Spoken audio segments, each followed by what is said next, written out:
Bueno, me han pedido que os hable de María, de la Virgen María en el Nuevo Testamento, que es un tema bonito, no es fácil para hablar en 45 minutos, pero bueno, lo intentaré. Verán, la devoción mariana es una de las realidades que hablan mejor del espíritu humano. Tenemos congregaciones religiosas, hermandades como la vuestra, obras de caridad, parroquias, catedrales, composiciones artísticas preciosas, la Piedad de Miguel Ángel, poemas, personas que se han entregado, se han consagrado a la Virgen María. O sea, la devoción mariana habla de lo mejor del afecto y de la creatividad del espíritu humano a lo largo de 2000 años de cristianismo, sobre todo en Occidente, pero también en otros continentes. Y como tenemos tanto cariño a la Virgen María, hay un adagio latino que dice de María nunquam satis, o sea, nunca es bastante, de la Virgen María nunca es bastante. Esta devoción tan preciosa y bonita, y que Dios la quiere, nos ha llevado también a veces a posturas un poco maximalistas, en la cual María lo es todo, hasta el punto a veces de traicionar lo que dice nuestra fe sobre María, pues convertirla en divina, como a su Hijo Jesús, o en incluso que haya personas que le tienen más devoción a la Virgen que a Jesucristo o al Padre, ¿no? En el pueblo sencillo, eso lo he escuchado alguna vez, ¿no? Yo quiero mucho a la Virgen, Dios no sé si existe, pero a la Virgen la quiero, ¿no? O actitudes un poco de proyección, ¿no? Donde a la Virgen María, en la Virgen María proyectamos nuestro ideal femenino o, pues no sé, hay muchos estudios sobre la iconografía de la Virgen María o las representaciones de la Virgen María y la reina del imperio, primero del imperio bizantino, después del imperio español, o María como pastora. O sea, hay muchas proyecciones de lo que vemos nosotros en la mujer de nuestra época y lo proyectamos en la Virgen. Y por eso siempre es bueno volver a los escritos que para nosotros son inspirados y que nos ayudan a corregir o a veces simplemente a perfilar nuestra devoción mariana, por lo cual me parece estupendo que hagáis este ciclo y particularmente esta conferencia sobre María en el Nuevo Testamento. No sé si estaré a la altura. Bueno, tienen ahí una que lo hice además a las 11 de la noche y hay como dos grandes erratas, pero bueno, ya se las corregiré. Lo que he intentado hacer es, en 2 folios, meter los textos fundamentales de la Virgen María en el Nuevo Testamento. Me faltan casi que solo tres textos, o sea, no crean que hay mucho más, hay 135 versículos que tratan sobre la Virgen María en el Nuevo Testamento, así que no tenemos mucho. Y voy a adoptar un itinerario histórico, digamos que me pongo la chaqueta no tanto del teólogo, sino del biblista, historiador en este caso, y vamos a ir viendo el proceso de reconocimiento de la devoción mariana en el Nuevo Testamento. Empezamos por los primeros escritos del Nuevo Testamento. La mayoría de vosotros sabrán que lo primero que se escribe no son los evangelios, sino las cartas paulinas. Si los evangelios se empiezan a escribir en la década de los años 70 después de Cristo, las cartas paulinas se escriben en la década de los años 50. Y en las 14 cartas paulinas solo hay una referencia a la Virgen María. La vamos a leer. En Gálatas 4:6. Dice así. Lo tienen ahí. Pero cuando se cumplió el tiempo, Dios envió a su Hijo, nacido de mujer, nacido bajo la ley, para rescatar a los que estaban bajo la ley, a fin de que recibiéramos la adopción de hijos. Y por ser hijos, Dios envió a nuestros corazones el espíritu de su Hijo que clama, Abba, Padre. Esta referencia, como ven, todavía no tiene una clara devoción mariana, ni siquiera se nombra a María por su nombre propio, sino solo se nos dice que el Hijo, se entiende el Hijo de Dios, fue nacido de mujer. Por tanto, en esta referencia lo que se acredita es que María confirma la humanidad verdadera de Jesús, su encarnación. El Hijo de Dios se hizo verdaderamente como nosotros, Hijo del hombre. Y además se recalca su fragilidad, su pequeñez. Si se fijan, para nosotros nacer de mujer es un orgullo. Pero en el pensamiento que está desarrollando Pablo es una limitación, un empequeñamiento, sí, se ha empequeñecido, dice. Pues, pero cuando se cumplió el tiempo, Dios envió a su Hijo, se entiende, el inmortal, el omnipotente, el preexistente, nació de mujer, esto es, nacido bajo la ley. Se está refiriendo a la ley mosaica, a la Torá, para rescatar a los que estaban bajo la ley. ¿Quién eran los que estaban bajo la ley? Los judíos, y por extensión toda la humanidad, a fin de que los que éramos sujetos de la ley, en este caso esclavos, porque tiene una visión un poco cínica de la ley, a fin de que recibiéramos la adopción de hijos. Fijaos, hay un intercambio precioso. El hijo se hizo bajo la ley, por nacer bajo mujer, para los que estábamos bajo la ley pudiéramos ser hijos. O sea, aquí el nacimiento de María lo que implica es pues el empequeñecimiento de Jesús, aunque nos parezca paradójico. Damos un pasito adelante. Vamos al primer evangelio que se escribió, el evangelio de Marcos, en torno al año 70. Tampoco en este evangelio hay ningún tipo de signo de devoción mariana. Este ha sido uno de los errores de las 12 de la noche, que es que he puesto el texto dos veces. 3:20-21 no lo he puesto, donde se dice que la madre y los hermanos de Jesús van a por Jesús, porque dicen que está, en griego, exestein. Exestein significa, de ahí viene éxtasis, por ejemplo, fuera de sí, medio loco. Entonces, la madre y los hermanos van a por Jesús, estamos en el capítulo 3, ha empezado ya a hacer milagros, ha empezado a predicar y empiezan a hablar mal de él. De hecho, en 3:6, los herodianos y los fariseos deciden acabar con él. O sea, el Evangelio de Marcos es la crónica de una muerte anunciada. Al principio ya lo vamos a matar. Bueno, pues la familia de Jesús van a por él para evitar el deshonor, la deshonra familiar.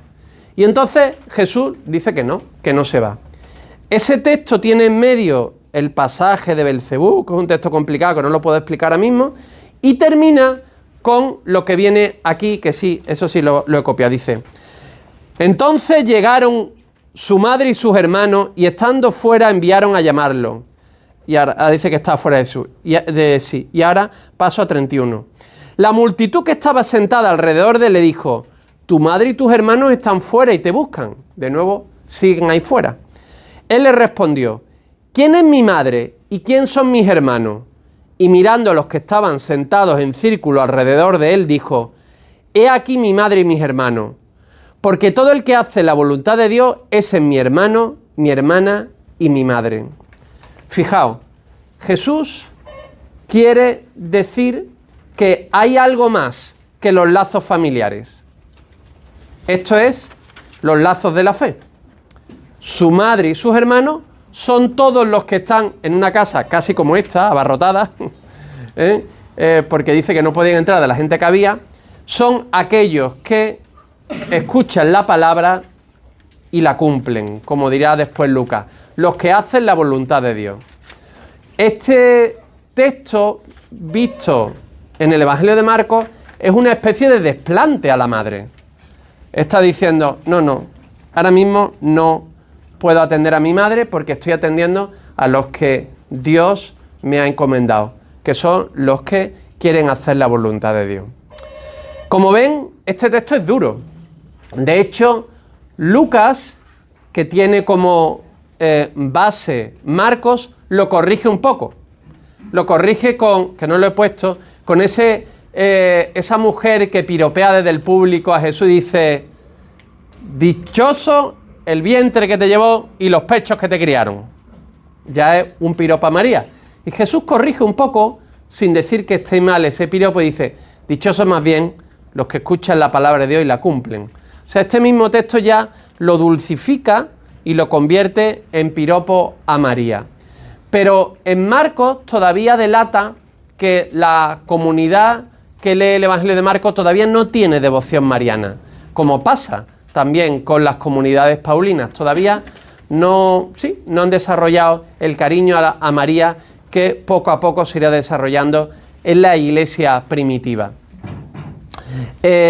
Fijaos, sin embargo, este texto de Marcos ya tiene una enseñanza, en mi opinión, bonita. Esto es, que María, aunque era inmaculada, tuvo que hacer el proceso de la fe. O sea, aceptar el proceso arduo que tienen que hacer, por ejemplo, todas las madres, de tener al niño para que no se caiga nunca de la bicicleta, nunca fracase, ¿no? La madre sufre más por el hijo que el hijo propio, ¿no? Y si después tenemos madres helicópteros que están todo el día en torno al hijo, pues peor, ¿no? Pues María tuvo también que dejar ir a su hijo para comprender que ella también tenía que hacer el camino de la discípula. Lo veremos a continuación. Damos un pasito adelante. El Evangelio de Mateo. Ya el Evangelio de Mateo se escribe en torno al año 80. Ya aquí comenzamos a ver una actitud de respeto casi devocional, aunque todavía no hay exactamente devoción mariana, pero un respeto casi devocional a María. Se dice, sobre todo, el texto, no lo voy a leer porque es muy conocido y no quiero alargarme, que es el relato del nacimiento de Jesús según San Mateo, que es la historia que José, pues, o sea, María que concibe por obra del Espíritu Santo y José pues se da cuenta y decide repudiarla en secreto, pero el ángel le dice a José, como le dijo al José del Antiguo Testamento, que ese niño viene del Espíritu Santo y que lo reciba. Y termina ese texto con la siguiente frase, la penúltima frase del texto, dice, de la primera columna, dice: todo esto sucedió para que se cumpliera lo dicho por el Señor por medio del profeta, cuando dijo, y ahora cita Isaías 7:12, he aquí que la Virgen concebirá y dará a luz un hijo, y le pondrán por nombre Emmanuel, que traducido significa Dios con nosotros.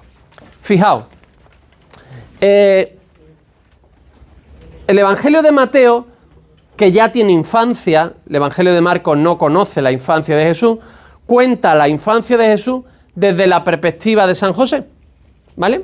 María no es la activa de la Sagrada Familia, sino en aquella sociedad antigua patriarcal, el activo es José. Veremos que Lucas cambia la orientación.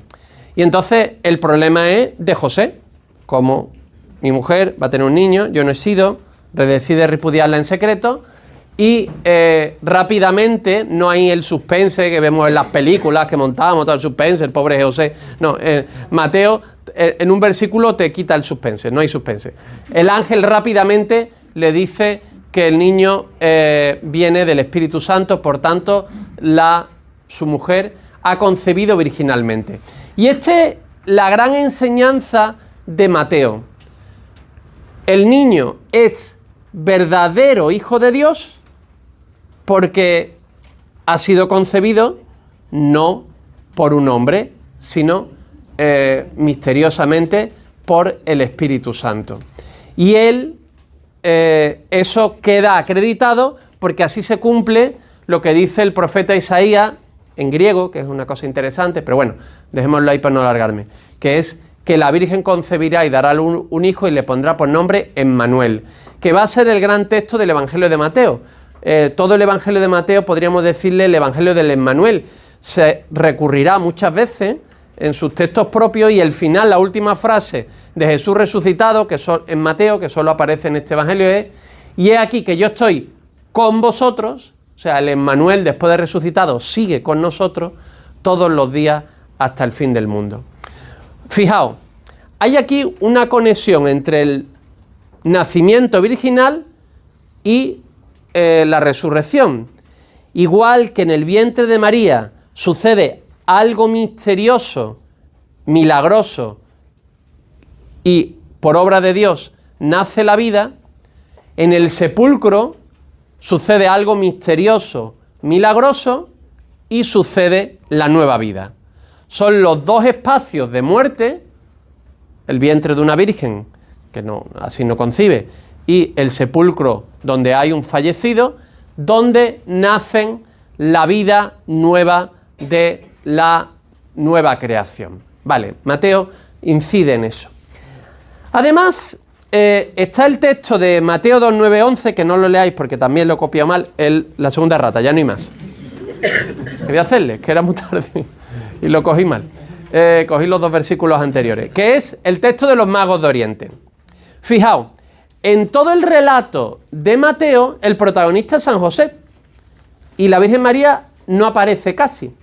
Pero lo voy a leer porque es que este era el que iba a leer, y yo me equivoqué.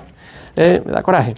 Y fíjense, cuando hay todo el relato de los magos de Oriente, que lo sabemos muy bien, van a Herodes, donde ha nacido el niño, nace después todo Israel, todo Jerusalén se sobresalta, ven de nuevo la estrella, van llegando, y dice lo siguiente, ¿qué os llama la atención? Dice así, Mateo 2, 9, 11, dice: ellos, después de oír al rey, se pusieron en camino, y aquí que la estrella que habían visto en el oriente iba delante de ellos, hasta que llegó y se detuvo encima del lugar donde estaba el niño. Al ver la estrella se llenaron de inmensa alegría. Entraron en la casa, vieron al niño con María su madre, y postrándose le adoraron. Abrieron luego sus cofres y le ofrecieron dones de oro, incienso y mirra. ¿Qué os llama la atención? Que no aparece San José. Bueno, además de la casa. Sí, en la versión de Lucas, la Sagrada Familia vive en Nazaret, es el censo, vienen a Belén, nace en esa cuadra, ¿no? Ese portal, como le acabamos de decir, y vuelven después a Nazaret. En la versión de Mateo, ellos viven en Belén. O sea, no hay venida. Viven en Belén y nacen en una casa. Y ya después se van a Egipto y por causa de Arquelao van a vivir ya con niño ya mayorcito a Nazaret. Bueno, mayorcito, que tendría 2 o 3 años. Pero, ¿por qué no se nombra a José? Esta es la cuestión. Si José ha sido el protagonista de toda la narración, ¿por qué aquí sí se nos nombra a María por el nombre y además dice María, su madre? Porque Mateo está queriendo representar la pareja real. Mientras que en nuestras monarquías occidentales, monógamas, gracias a Dios, la pareja real es el rey y la reina, en las monarquías orientales antiguas, puesto que el rey tenía muchas mujeres, la reina no era una de esas mujeres, pues entonces había muchas reinas, sino era la madre suya. O sea, la pareja real, como se ve, por ejemplo, Salomón y Betsabé, esto tiene algo que ver con la Magdalena, porque el padre dominico, ¿cómo se llama? García Cordero tiene un artículo muy bonito que se llama la Gevirá mesiánica, que esta es una cosa de hebreo, que es esto, que la pareja real es la Jesús y la madre. Entonces, como los magos van buscando al rey que ha nacido, vienen y se encuentran a la pareja real, el niño y su madre.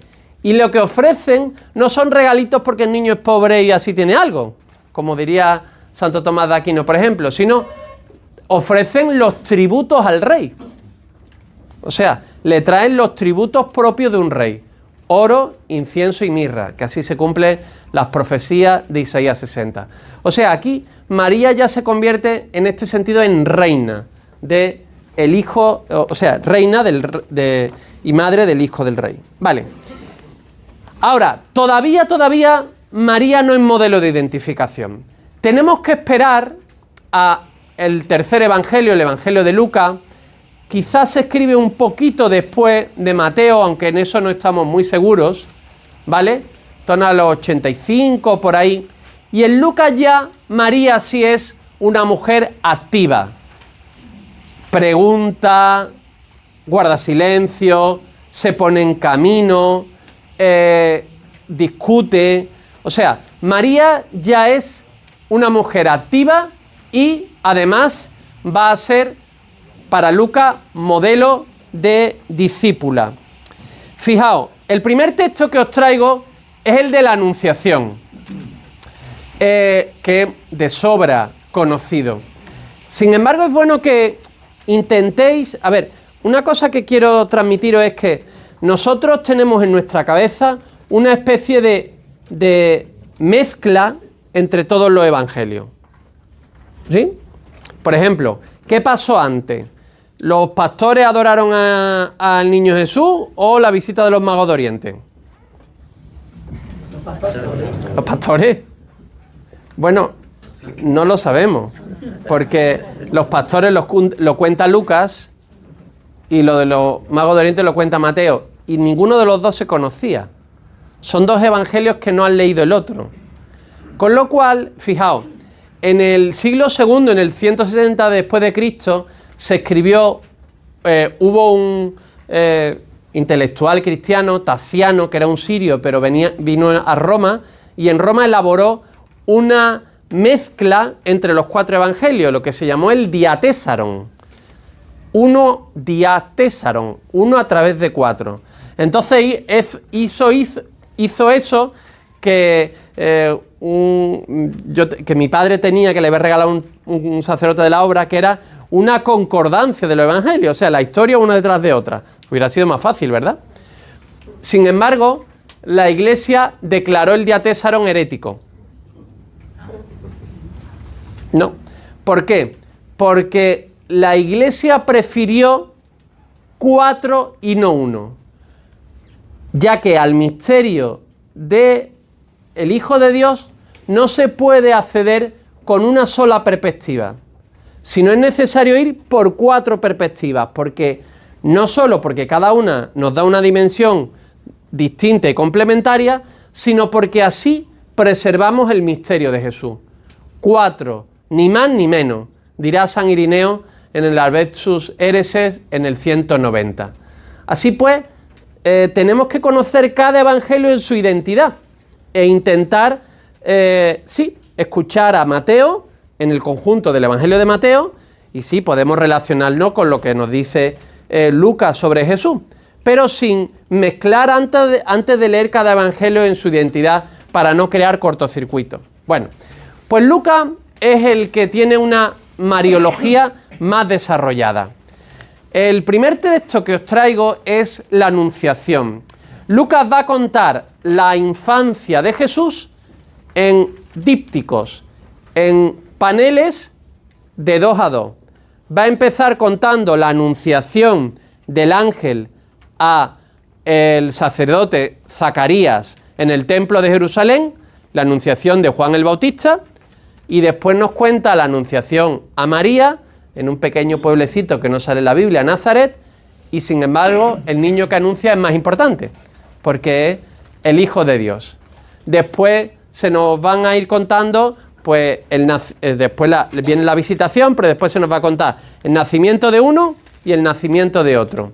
Así vamos a ir viendo cómo en estas comparaciones, síncresis se dice en griego, vamos a ir viendo cómo Jesús es más importante que Juan el Bautista.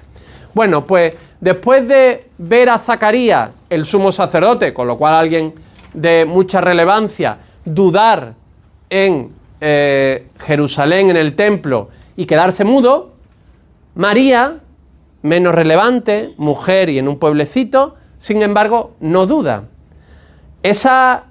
Porque me lo han dicho hoy y digo, no, María no duda. Cuando dice, ¿cómo será eso? Pues no conozco varón. María no expresa una duda, hace una objeción. Pero esta objeción es necesaria, es muy típica en los relatos vocacionales. del Antiguo Testamento.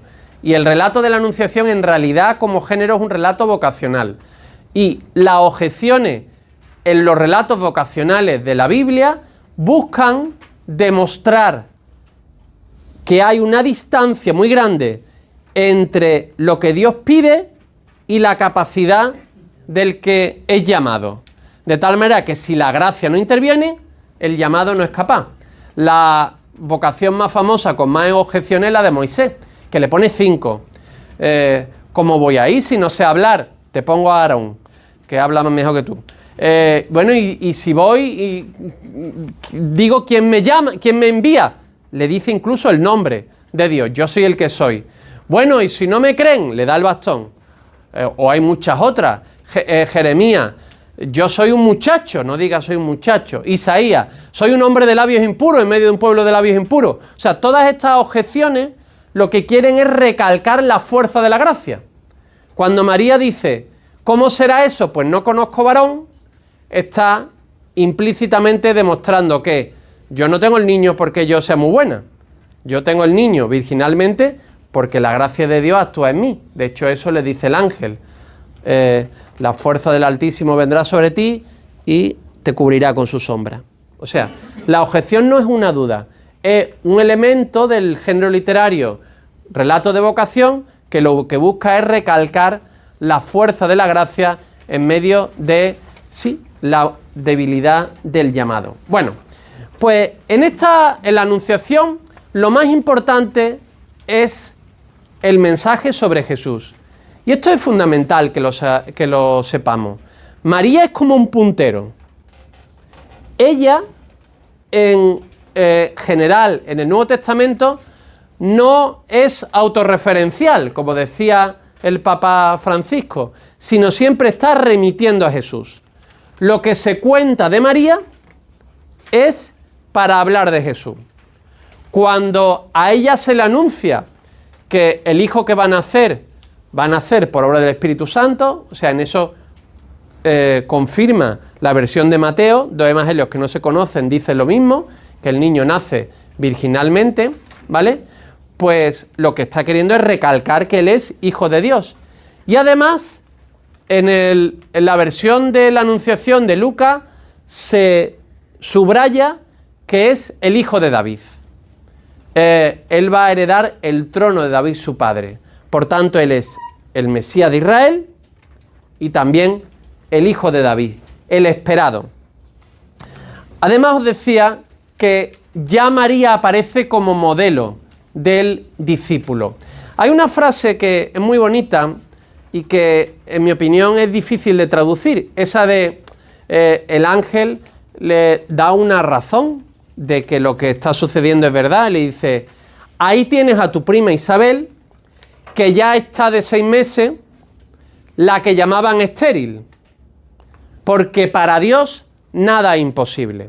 Esa frase, para Dios nada es imposible, ¿la comentó Miguel Ángel? No. Para Dios nada es imposible es una frase tal cual que se toma de los ángeles que hablan a Abraham y Sara sobre el nacimiento del hijo de la promesa, que es Isaac. O sea, es el mismo relato. Una madre que no puede tener hijo, en este caso porque es mayor, María porque es virgen, y el ángel anuncia, porque Dios es capaz de lo que sea. Para Dios nada es imposible. Pero en realidad, y esto es lo difícil de traducir, en griego no se dice para Dios nada imposible, sino para Dios ninguna palabra, rema, griego, es imposible. Ninguna palabra o acción, también rema es palabra, cosa, es imposible. Y ahora comprenderán la respuesta de María. El ángel ha dicho, porque para Dios ninguna palabra es posible. Y María, ¿cómo responde? Aquí está la esclava del Señor, hágase en mí según tu rema, según tu palabra. O sea, esa palabra que para mí es imposible, pero que para Dios no lo es, pues yo la acojo como sierva disponible y obediente. Pero Juan el Bautista era casi más famoso que Jesús. Flavio Josefo, el historiador judío, habla más de Juan el Bautista que de Jesús. Entonces, los primeros seguidores de Jesús quieren dejar muy claro que Juan el Bautista es solo el precursor. Juan el Bautista tenía también discípulos y Jesús también tenía discípulos y los dos bautizaban, como se nos dice en Juan 3. Con lo cual, Lucas quiere dejar claro esta precedencia de Jesús sobre el otro. Y además, al decir la madre de mi Señor, se le da ya un título, Señor, que solo se le da a Dios en el Antiguo Testamento. O sea, se habla de la pretensión mesiánica de Jesús. Además, dice Isabel, ¿quién soy yo para que venga a mí la madre de mi Señor? Una frase muy interesante. De nuevo, los personajes bíblicos, todos ellos casi que siempre hablan con frases del Antiguo Testamento. Esta frase, ¿quién soy yo para que venga a mí la madre de mi Señor?, la dijo un judío, cuando el arca de la alianza la trasladaron de la choza de Baalá a el templo de Jerusalén. Dice, ¿quién soy yo? Uno es rey David, por supuesto. ¿Quién soy yo para que venga a mí el arca de mi Señor? ¿Vale? Entonces, en ese sentido, María también es vista como arca de la nueva alianza, como decimos en la letanía, porque en ella viene algo más importante que lo que venía en el arca de la primera alianza. Sí.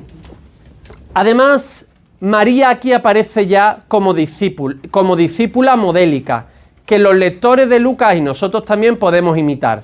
Se pone a prisa a buscar a su prima a pesar de su embarazo.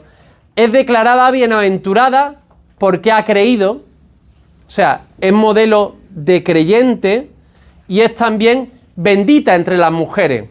Esto sí lo explicaría, la bendita entre las mujeres, por eso me lo salto. Vale. María, este texto podríamos decir que es el primer texto donde ya vemos un poco de culto a María. El inicio del culto mariano, porque se le dice que es bendita entre todas las mujeres, que es madre del Señor, y además en el Magnífica ella dice, desde ahora me felicitarán todas las generaciones, abriéndose al futuro. Nosotros somos la generación nuestra que desde ahora felicitamos a María, cumpliendo lo que dice el Magnífica.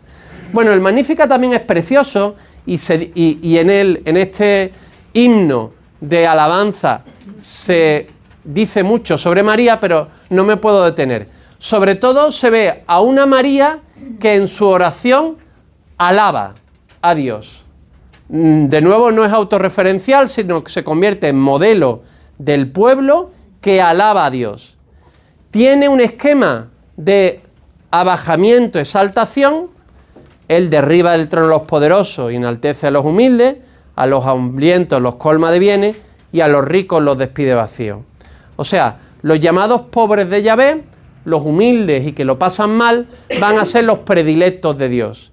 Y María recalca eso en sus Magníficas, porque ella es una de esos pobres que estaba esperando el Mesías y ahora ha nacido. Y al mismo tiempo, bueno, no digo más cosas magníficas, venga, que me queda muy poco tiempo.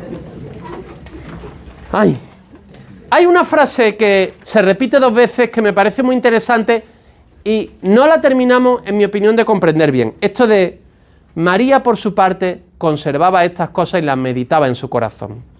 Se dice con los pastores en 2:19 y se dice cuando el desprecio del Jesús, el Jesús adolescente, que dice eso, tu padre y tu madre te estábamos buscando.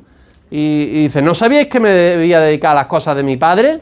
María guardaba estas cosas y las meditaba en su corazón. Nuestra idea un poco es que María tenía muy buena memoria y aunque todavía no lo comprendía bien, hizo ese proceso de meditación hasta comprenderlo. O también he leído en algunos textos devocionales marianos del siglo XIX, se habla de la sensibilidad femenina. La mujer como más sensible, entonces se da cuenta, José es más brutote, no se da cuenta. No. Esta expresión, María guardaba estas cosas en su corazón y más que meditaba, deberíamos decir, y las comprendía, está queriendo demostrar a una María que tiene una capacidad especial que le viene de Dios para comprender quién va a ser ese niño en el futuro.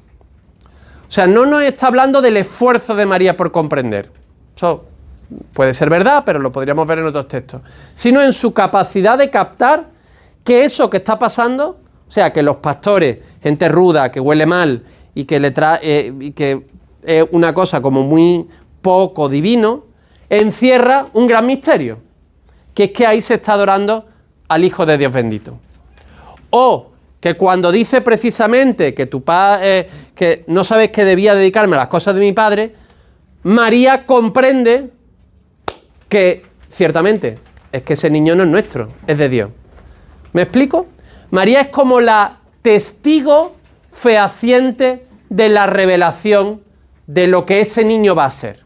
Eso es lo que quiere decir un poco esa frase. Bueno, y tenemos esos dos textos que me los voy a saltar y misericordiamente, que va a ser el de la presentación en el templo, muy bonito. La primera vez que yo escuché a don Francisco Román, estaba yo en el seminario, vino de Roma y dio una homilía sobre la presentación en el templo y yo digo, esto es listo. Me acuerdo perfectamente, se lo he dicho ya varias veces, me acuerdo de la homilía, no se acuerda ni de la homilía, pero yo me acuerdo de lo que dijo, sí. Bueno, y porque vino en Navidades, y te invitó don Manuel Cotrino y viniste a hablar. Bueno, y después el otro texto que también me voy a saltar, el de los doctores de la ley, que es muy interesante, pero me lo salto. Y hay otro texto que no lo he metido porque ya no me cabía en los dos folios, pero que lo voy a leer, que es que sabéis que Lucas escribe una obra en 2 volúmenes. El primer volumen, el Evangelio de Lucas, el segundo volumen, Hechos de los Apóstoles, que lo escribe él también. Bueno, pues en Hechos de los Apóstoles también sale María. Y además un texto muy interesante, dice así. Hechos 1, capítulo 1, versículos 12 al 14. 1 del 12 al 14. Entonces se volvieron a Jerusalén desde el monte llamado de los Olivos, que está próximo a Jerusalén, la distancia de un camino sabático. Vienen de la ascensión. Todavía no ha sucedido Pentecostés. Estamos en ese ínterin. Y cuando llegaron, subieron a la estancia superior, donde vivían. La tradición ha identificado esta estancia superior con el cenáculo.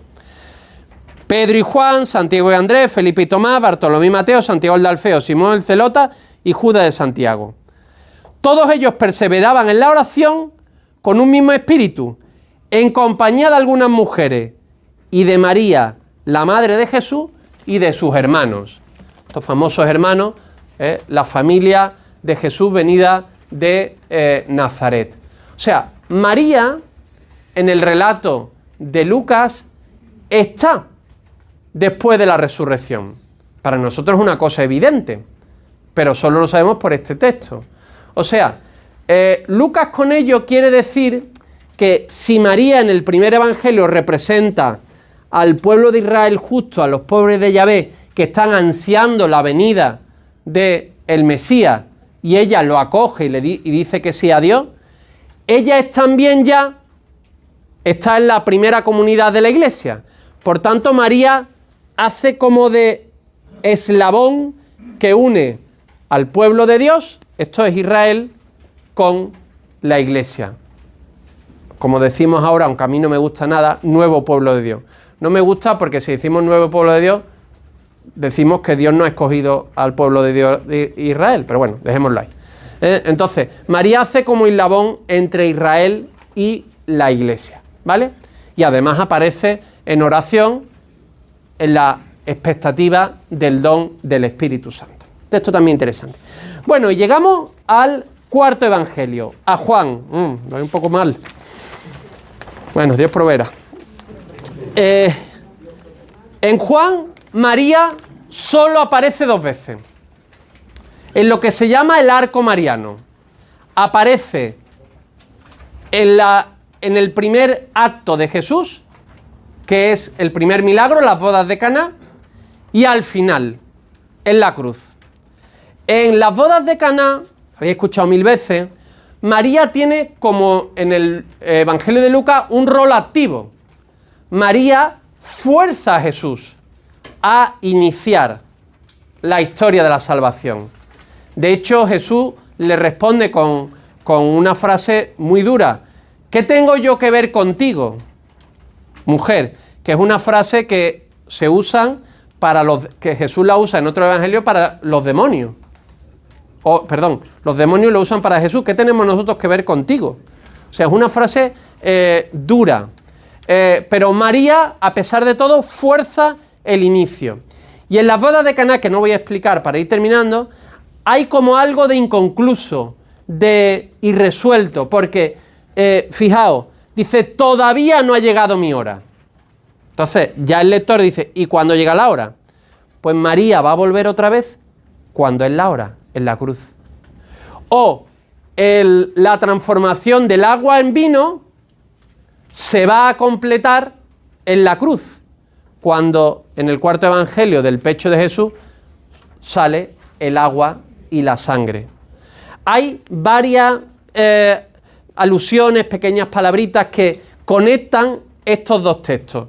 De alguna manera María, con el hacer lo que Él os diga, desencadena la historia que culmina en la cruz. Y vamos a leer el texto de la cruz, que bueno, me parece el más relevante para vuestra hermandad, ¿no? Porque al fin y al cabo la vuestra es una dolorosa, ¿no? Dice Juan 19, 25, 27. Junto a la cruz de Jesús estaban su madre, la hermana de su madre, María la de Cleofás y María la Magdalena. ¿Cuántos están? Bueno, eso es una discusión, como bien sabe Cinta. 4, ¿vale? 4. Están su madre, la hermana de su madre, María la de Cleofás, sería otra, y María, o sea, dos, María la Magdalena, 3 mujeres, más el discípulo amado, 4. ¿Por qué pone aquí a 4? Porque acaba de decir que había 4 soldados que se han jugado, echado a suerte, la túnica. Entonces hay como 4 contra 4. Los 4 fieles y los 4 que representan a la humanidad mala, infiel, ¿no?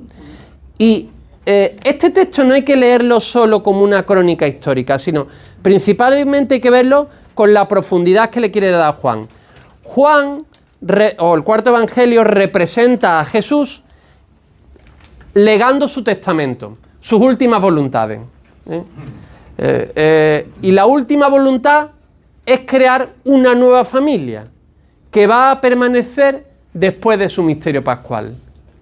Y le dice, a María no le dice madre, le dice mujer, ¿vale? Porque aquí la Virgen representa a la comunidad. ¿Qué recibe al discípulo amado? Ahí tienes a tu hijo. En realidad, el hijo de María, ¿quién es? Jesús. Entonces, el discípulo amado va a hacer las veces de Jesús para la comunidad. Esto es así, concretamente en la comunidad del discípulo amado, porque él, que la tradición dirá que es Juan, va a ser el referente de Jesús para la comunidad. Y se crea como una nueva familia. Cuando Jesús muere, no se ha roto todo, sino que ahora hay una figura sustitutiva. Orígenes de Alejandría tiene una cosa muy bonita que dice María, el hijo de María siempre va a ser Jesús, pero el discípulo amado ya no es él, sino, como dice San Pablo, ya no soy yo, es Cristo quien vive en mí. Con lo cual, como el discípulo amado está tan entregado a Cristo que Cristo vive en él, entonces es verdad que sigue siendo el hijo de María. O sea, se crea la nueva familia de los hijos de Dios. La mujer, ahí María es la figura representativa de todos nosotros. Aquí María no es una persona concreta, sino es una persona colectiva, tipo de la comunidad, que recibimos al discípulo amado y así sentimos que Jesús sigue presente entre nosotros, resucitado. Bueno, por supuesto, de aquí parte toda la teología de María como madre de la Iglesia, la maternidad eclesial de María, pero no me termino con el Apocalipsis. Bueno, este es otro texto muy conocido, venga, lo vamos a leer. Apocalipsis 12, 1, 6. Un gran signo apareció en el cielo, una mujer vestida del sol, y la luna bajo sus pies, y una corona de 12 estrellas sobre su cabeza, y está encinta, embarazada, y grita con dolores de parto y con el tormento de dar a luz.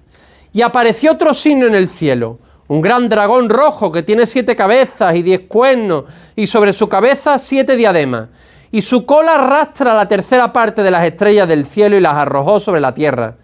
Y el dragón se puso en pie ante la mujer que iba a dar a luz, para devorar a su hijo cuando lo diera a luz. Y dio a luz un hijo varón, el que ha de pastorear a todas las naciones con vara de hierro.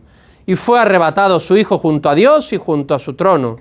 Y la mujer huyó al desierto, donde tiene un lugar preparado por Dios para ser alimentado 1260 días. Este texto, en medio del relato del Apocalipsis, aunque para nosotros sea tan importante porque nos da la iconografía de María, las 12 estrellas, la luna bajo sus pies, pero en el relato del Apocalipsis está puesto no por María sino por el dragón, para decir que el dragón, que se llama la serpiente antigua, representa a Satanás, es derrotado. Comienza aquí a perder. Hasta ahora ha ido como ganando, pero a partir de aquí, en el relato del Apocalipsis, si lo leí entero, comienza a perder hasta que ya pues cae y vence el Cordero y se producen las bodas del Cordero, entre el Cordero y la mujer, y se producen los cielos nuevos y la tierra nueva. Pero lógica, y la mujer aquí, esto es una gran discusión, ¿a quién representa? Bueno, pues hay, entre otras, 3 posibilidades. Una es Israel, por eso las 12 estrellas de las 12 tribus, o sea, el pueblo de Dios. Otra es la Iglesia, que es perseguida. Estamos en época del emperador Domiciano, donde ya hay unas primeras escaramuzas de persecución en torno al año 90 y tanto. Entonces, la Iglesia. Y la tercera, que bastante, o sea, empiezan a identificarla ya en el siglo IV, V, VI, bastante tarde, que es María. ¿Por qué? Porque María también da a luz de alguna manera perseguida, porque Herodes, según la versión de Mateo, persigue, ¿no?, ese nacimiento. Entonces ahí el dragón representaría, pues sí, la maldad humana en Herodes, ¿no? Evidentemente, dicen los estudiosos que la mejor respuesta, el sentido original del autor, es Israel y la comunidad eclesial. Pero yo creo que a veces los estudiosos queremos como tener las cosas como muy claritas. Y aquí el autor del Apocalipsis está haciendo no tanto una alegoría, sino está queriendo explicar algo de manera simbólica y está fundiendo en esta mujer, pues sí, un personaje histórico, probablemente, la Virgen María, pero también ella como representante de toda la comunidad. De hecho, va a estar en el cielo dando a luz, pero también en la tierra, siendo en el desierto, ¿no?, refugiada por la persecución. Y esta misma mujer, que es representante de toda la humanidad salvada, va a ser la que se va a casar con el Cordero. Entonces, aquí también podemos ver a María. Y de hecho hay una conexión muy interesante entre este texto, el de las bodas de Caná, y el de la cruz, y ya con eso termino. Porque en los 3 textos se le llama mujer, que es tipo de Eva, que lo explicó don Miguel Ángel Garzón el otro día, la mujer que representa a toda la humanidad buena que acoge a Dios, la nueva Eva. Segundo, que trae, o sea, que no solo es madre de Jesucristo, sino también de los creyentes. Esa mujer que da a luz al niño y que lo arrebata a Dios para que no se lo tome el dragón, pero después está con los seguidores del niño en el desierto, con ellos refugiada. O sea, es madre no solo de Jesús, sino también de los creyentes. Y en tercer lugar, su maternidad está asociada al sufrimiento. Entiéndanme bien, no estoy hablando de parto con dolor y todas esas cosas, que eso son cosas posteriores. Pero sí está asociado a que dar a luz a Dios en el mundo implica esfuerzo, trabajo, lucha, contradicción, dificultad, como pasa en la cruz y también en el Apocalipsis. Como dirá Pío X, gestando a Cristo, también nos gestó a nosotros. O sea, María no solo es madre de Jesús, con todo lo bello y lo difícil que eso comportaba para ella, sino también nos está dando a luz a nosotros para intentar que de cada uno de nosotros nazca un cristiano y así nos podamos salvar. Bueno, pues un poco atropelladamente esto es lo que os quería decir. Venga, son y 59. Esa maternidad terrenal con la maternidad divina. Vale, esa es buena pregunta. Verán, me ha preguntado si María sabe desde el principio todo lo que va a pasar. La cruz, la resurrección y eso. A ver, entrar en la psicología... O sea, nosotros, después de la modernidad y los estudios del siglo XIX psicológicos, somos personas que nos importa mucho los sentimientos y la intimidad de las personas. Pero en el mundo antiguo eran distintos. No era tan importante la psicología, entonces se nos habla poco de los sentimientos de los personajes. Se nos dice poco de los sentimientos de María, porque eran así, la antigüedad es distinta, ¿vale? Hay siempre una comparación que yo hago entre el Ulises de Homero, que es un personaje que hace como muchos viajes y hace muchas cosas, y el Ulises de Joyce, que es una novela que son 24 horas de un monólogo interior de 1000 páginas, que no hay quien se lo lea, yo lo he intentado 2 veces, y todos son sentimientos, pensamientos, ¿no? Entonces, esa es la diferencia del hombre antiguo y el hombre moderno. Entonces, es difícil saber cuáles son los sentimientos y la conciencia de María. Tenemos como datos indirectos para responderte. En el texto del niño adolescente que se pierde, dice que María no entiende. Está como... O sea, no todo lo supo y tuvo que hacer el proceso. Y si en estos 2 textos dice que lo guarda en su corazón y lo capta, eso lo dice para que ella sea testigo de lo que después va a pasar. ¿Sí? Pero eso no lleva a todo, sino esos 2 momentos. O sea, podemos decir que María también tiene que ir haciéndose discípula, como vemos en Marcos. Se va haciendo la idea. Se va haciendo la idea, efectivamente. O sea, las bodas de Caná anima. Efectivamente, Sabe sí. que viene algo. Claro, en las bodas de Caná, María ya es representada como la madre que sabe incluso más que el hijo. Todavía no llega mi hora. Pues sí, te ha llegado tu hora porque vas a empezar. Ahí María aparece como el personaje catalizador, ¿no? Que desencadena. Pero sí, si hablamos de ella como modelo para nosotros, ella, aunque no tiene pecado, sí tiene que hacer el proceso de la fe. ¿Vale? Y la segunda pregunta muy rápida. ¿Cómo explicamos el texto de María, Madre de la Iglesia, que está clarísimo, ¿no? O sea, ella acoge ya como hijos a toda la cristiandad. ¿Por qué no aparece más? ¿Por qué no se convierte en madre de los apóstoles? Ya, bueno, está clarísimo para nosotros. Porque yo cuando voy a los congresos con los protestantes no lo tienen tan claro. O sea, sí podemos decir que hay indicios.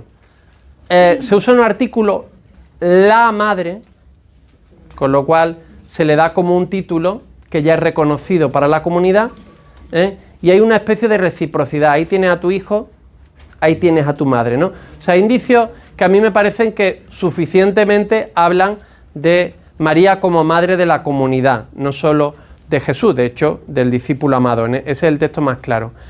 Pero tenemos que darnos cuenta que la mariología se desarrolla mucho a partir del siglo V, pero antes no está tan clara. Y bueno, en eso la Iglesia también ha ido avanzando. Igual que desgraciadamente hasta el siglo IV no aparece ningún santo padre que diga que la esclavitud es mala. O hasta el siglo XX casi no aparece un papa que diga que los hombres y las mujeres son iguales y que tenemos que buscar... O sea, bueno, eso me pasa un poco, pero... me pasa un poco. Es que me estoy acordando de Juan Pablo II que dice en la Carta de las Mujeres, dice... Hay textos oscuros en la Escritura que hemos tardado mucho tiempo en comprender bien, ¿no? pues un poco también la mariología la hemos ido descubriendo. Y en la Biblia tenemos poco. O sea, proporcionalmente, la importancia que tiene María para nosotros hoy no es lo que aparece en la Biblia. Fijaos, las 14 cartas de Pablo. Bueno, las 21 cartas del Nuevo Testamento, 14 y después las 7 católicas, en ninguna aparece María, solo este detalle de Gálatas. Un poco chocante. Y no hay ningún detalle de su vida posterior. Claro, a ver, como los cristianos, como nosotros, tenían curiosidad, pues empiezan a buscar tradiciones y empiezan también a inventar. Inventar a partir del Antiguo Testamento.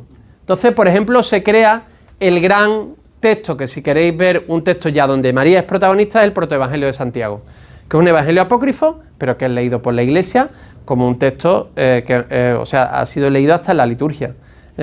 Y ahí aparece Joaquín y Ana, aparece José, la varita, aparecen muchísimas más cosas que nuestra tradición, nuestra iconografía la tenemos, pero ya es del siglo II, ¿vale? De los apócrifos. ¿Qué más? Usted ya está cansado. ¿Cuándo empezamos a rezar el Rosario a María? Eso se lo pregunté a don... Pues mira, estuve en una tesis sobre el Rosario y es del segundo milenio, a partir del... O sea, eso no quiere decir que antes no se rezara, pero a partir del 1100 o por ahí, en los previos donde ya los dominicos en el siglo XII empiezan... O sea, había cosas antes de los dominicos. Igual que los musulmanes también tenían esa especie de cuentas para decir los nombres de Dios, ¿no? Había ya una especie de coronas, ¿vale? Con los misterios de la vida del Señor o también con oraciones a María, que se llamaba ¿cómo era? Como la liturgia parva para la gente normal, ¿vale? Pero sí, es una cosa que los primeros testimonios que tenemos ya son del segundo milenio. ¿Qué más? Yo tengo una pregunta. La imagen de la Virgen María, la espera con los apóstoles para esperar la fusión del Espíritu Santo, no entiendo la imagen, por qué tiene que estar ella si ella ya ha sido como, ¿no? con el que la cubrió con su manto el Espíritu Santo. ¿Por qué sigue ella la espera de esa nueva... Bueno, porque claro, usted piensa en María, Sí. pero María no piensa en ella, piensa en la comunidad. Aquí aparece también como madre de la comunidad que esperan el Espíritu para la comunidad. Está rezando para que el Espíritu venga sobre la Iglesia. Entonces, ella no está diciendo, para mí queda un cachito, no, sino la oración para que la promesa que Jesús ha hecho se realice, ¿no? Están orando por ello. ¿Qué más? Yo quería preguntar que siempre cuando leo las bodas de Caná, veo como un testimonio muy teatralizado. Se pone mucha literatura, se da mucha importancia a muchas cosas que en otros textos de los evangelios no se traslada con tanto tipo de detalles, como si estuviera recreado, como si fuera más novelístico, ¿no? No sé por qué se le da esa literatura ahí tan amplia a ese primer, digamos, milagro de Jesús, ¿no? O sea, ¿por qué en ese momento, oye, este es mi primer milagro? ¿Por qué la Virgen María tiene tanta importancia ahí? Vale, es muy interesante ese comentario porque me ayuda a explicar que la narrativa bíblica es muy parca en detalle. Sobre todo, los personajes hacen cosas, hay verbos, pero hay pocas descripciones. No hay una descripción de cómo era Jesús, no hay una descripción de cómo vestían, no hay detalles, no hay detalles. Pero cuando hay detalles, hay que mirar por qué el evangelista ha querido poner ese detalle. Entonces, aquí el evangelista quiere narrar el primer signo. Va a hacer 7 signos. Y este primer signo termina diciendo, comenzaron sus discípulos a creer, ¿no? Entonces, todos los detalles nos van a ir mostrando quién es Jesús. Y esos detalles normalmente son tomados del Antiguo Testamento, todos, ¿vale? por ejemplo, las 6 tinajas de unos 100 litros cada una, de piedra, porque son para las purificaciones de los judíos. Y entonces, ese agua convertido en vino recupera una serie de profecías de Amós y de Isaías donde se dice, en la edad mesiánica el vino fluirá como el agua. Entonces está queriendo decir, Jesús es el verdadero esposo. De hecho, los novios de la boda de Caná salen muy pocos. ¿Por qué? Porque el verdadero esposo es Jesús. Porque en la época el esposo es el que proveía el vino y Jesús es el que provee el vino. De hecho, en el capítulo 3, versículo 29, se dirá Juan el Bautista, el que tiene a la esposa es el esposo, refiriéndose a Cristo que tiene al pueblo, ¿no? Entonces, Jesús es el verdadero esposo. O la historia esa del mayordomo, que todo el mundo pone primero el vino bueno, pero después, cuando están bebidos, el peor. Tú, en cambio, has dejado el vino bueno para ahora. ¿Por qué? Porque están queriendo marcar el paso de la antigua a la nueva alianza. Este es el vino mejor. Las purificaciones ya no se van a hacer con las tinajas de piedra. Ahora va a ser por ese vino que en la cruz sabremos que es el pecho traspasado de Cristo. O sea, hay una serie de detalles que lo que quieren es caracterizar a Jesús, no tanto atraer la fantasía de los personajes. ¿Me explico?